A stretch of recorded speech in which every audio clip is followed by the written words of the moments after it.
What's poppin', y'all? Your man James, Say What Sales Buckley. One of the most frustrating situations that I get in is when people say to me, we don't like you. We don't like your product. This is a really tough objection to get over for salespeople.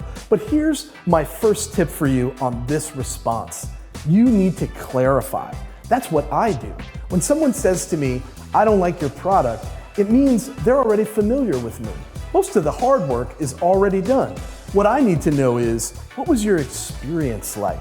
Can you express that to me so that I can take some notes and bring it back to the people that be, and maybe we can make some changes, but I'd like to make that right. Can we make that happen?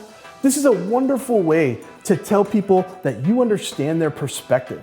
So open up when they say, we don't like you, by asking them what their experience was like. See what happens. I'm gonna talk more about this as we move forward. It's important that you make people feel like they were heard. In a lot of instances, you're gonna find that these people have really bad experiences and pent-up anger that they're just waiting for an opportunity to unleash on you. Give them that opportunity. I'm absolutely fine being somebody's punching bag for as long as it takes, and it does take some time for them to unload that on you.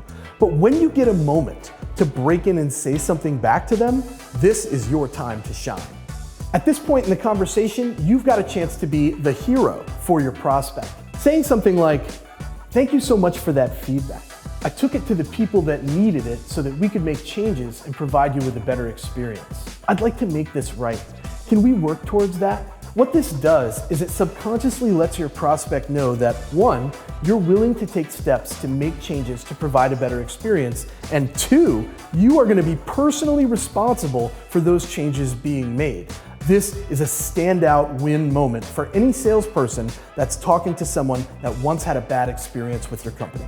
Be sure that your follow-up is on point with these people. Make sure that you're never automating any messaging to them whatsoever. The moment you do this, you get a label as junk or spam. And the reason is because your original interaction left a bad taste in their mouth, and then you automated messaging to them, which just brings that back into the forefront. So the best thing you can do is always use manual messaging only when you're reaching out to people that had a bad experience with your product or your service. Meaningful and manual is always the way to go with all of these prospects. Don't be scared in these situations. It's kind of a big debate right now as to whether or not it's easier to sell to somebody that already knows who you are and had a bad experience, or somebody cold that's never even heard of you or your company before. Don't get overwhelmed when someone says they had a bad experience, because with the right approach, them already being familiar with you could be the advantage that got you in the door, as long as you're ready to handle this appropriately. You got this. Don't be scared. If you like this tip, subscribe right here so that you can get more tips just like it.